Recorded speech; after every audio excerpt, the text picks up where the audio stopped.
Uh, we got to get into it after last week. We got to Let's go on the TCF top 3. We have 2 back-to-back TCF top 3 and bottom 3, I guess you can call it. These were brought to us by Matt's wife. She brought these ideas to the show, so we didn't want to just take credit for the idea. It was Matt's wife who. So these are going to be. She'll appreciate the credit, but yes, this was Maggie's idea. This is about 30 seconds after I said, "Hey, what should we talk about tonight on the when we record?" And lo and behold, she came up with this one. I love it. Genius. So we are doing first of all, we're going to do the top 3 people we want to be quarantined with. And then we're going to do the bottom 3 people, which are the people we don't want to be quarantined with. Does anybody want to start for the people you do want to be quarantined with? We should keep track of this and like rotate who goes first, maybe like flip a coin next week, following week, whatever it may be. But yeah, like I can write all this shit down right now. Yeah, there you go. All right, so let Pigo go first. I don't think Pigo is. Pigo, you go first. Yeah, you go first. I gotta get a pen. We'll wait.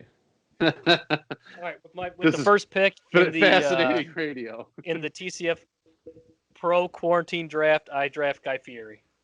God damn you!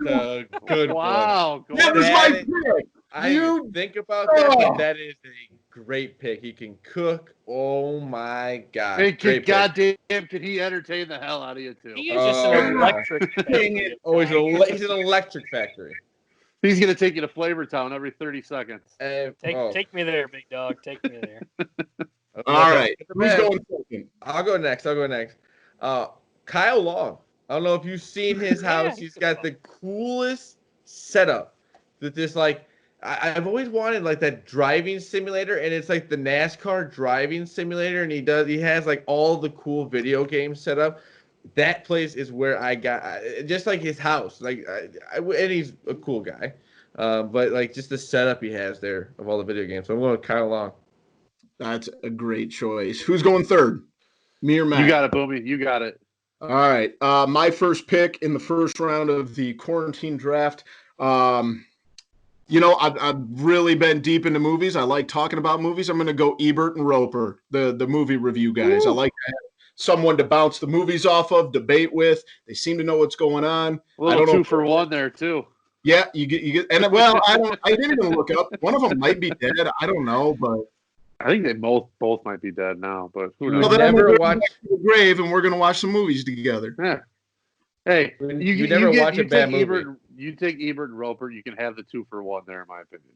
All right, I appreciate that. Matt, round us up. You got the end of the first round and the first pick of the wraparound. It's perfect. It's perfect fit. My first pick, and I can't really speak to one. I had a bunch of them. I had that fall into this category. I'm guessing some of you guys may have as well, but mine is just a personality type, and it's the ideal college roommate. So for yourself, whoever your ideal college roommate would be, it's somebody who knows when to hit the gas pedal with you, knows when to take the gas pedal off, knows when to drink with you, knows when not to drink with you, knows what you want to eat, knows what you don't want to eat, just all that other stuff. Knows, if you don't want to talk, you don't have to talk to them, and they're not going to need your entertainment with you. So it's just kind of like, hey, it's the perfect sidekick, the perfect compliment.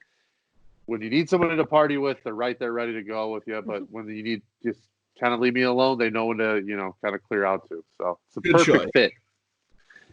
That is a good one.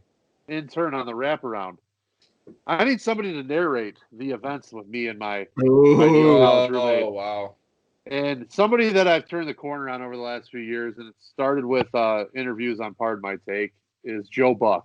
And if I could have Joe Buck, for one, personality-wise, the guy is a trip. Like, he's funny as hell. He swears a lot. He drinks a lot. He knows how to have a good time. He's still crazy young for as long as he's been in the business. Oh, yeah. He's like in his mid-40s or early 50s, I think. So he's a pretty young dude.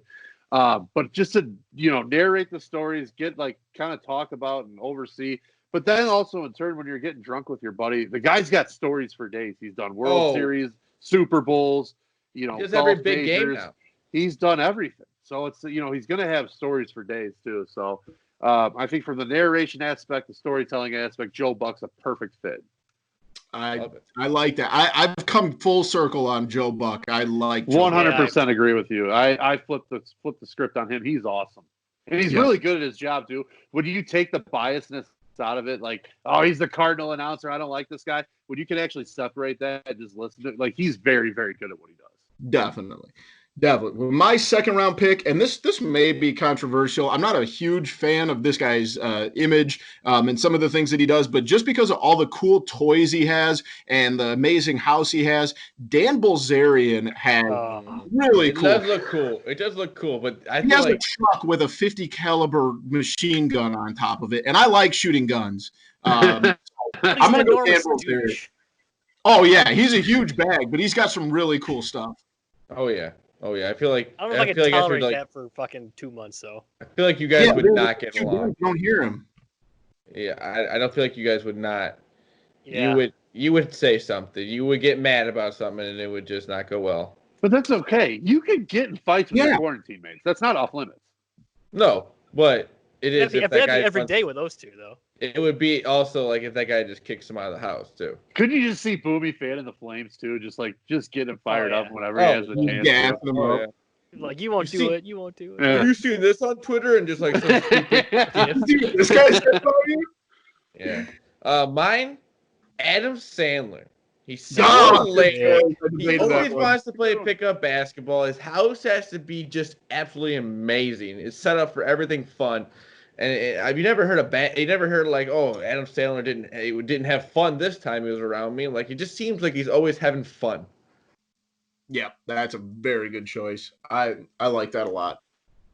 All right, so I had my talkative chef, really good story guy, and now I'm gonna go with my talkative drinking guy. I'm gonna go with Barstool Carl. Oh. Okay. You guys, that guy. I mean, if you watch the highlights of him and like Glennie at the Mets game, like last year when he was just shooting shit with Rob Manfred, like he is such a good talker. He's got. I mean, you can get along with that guy for forever. So I'm taking Barstool. He strikes me as a guy that could like get along with literally anybody that he's in a room with. He could talk to anybody. He could have a conversation with anybody from any walk of life that he's in a room with at all. Absolutely. So I got Barstool Carl, and then my wraparound. Going back to Matt's pick with the Joe Buck storytelling guy, I'm going to take Jim Ross. Jim Ross, okay. Yeah, he that's would have Pigo's music. I would love to just listen to that guy story. talk about By God, that's Pigo's music. Oh my gosh! Imagine if you walk into every room. By God, is that Pigoy? Oh, I would pay him to walk into a room too. So yeah, it's like that's my that would be a good one. Just a guy who has to follow you around and say that. All right, my number 3, Drake the rapper. I don't know if you guys have seen this man's house, but it is absolutely amazing. I mean, it is humongous. It's a full basketball court. I mean, there's anything and everything that you want in this house. And I mean, like you said, he wouldn't even know I was there. Like he couldn't find me for a week probably if he wanted to. Like, it's just the house is humongous. So you can probably hear him crying from the other side of the house, though. He seems like that's my second favorite Drake of all time. Yeah, you're outside crying because you're not allowed in. That's why you're not. Shut up, Boomy. My third round pick, I am going to, and I fought between my 3 people, and I'll give my one, I'll give my other 2, and just see what you guys think. I'm going to go with the $20 chef from Barstool, Sean Latham. I would too. Saw him perform a comedy setup. He's a stand-up comedian. He does the $20 chef videos at Barstool.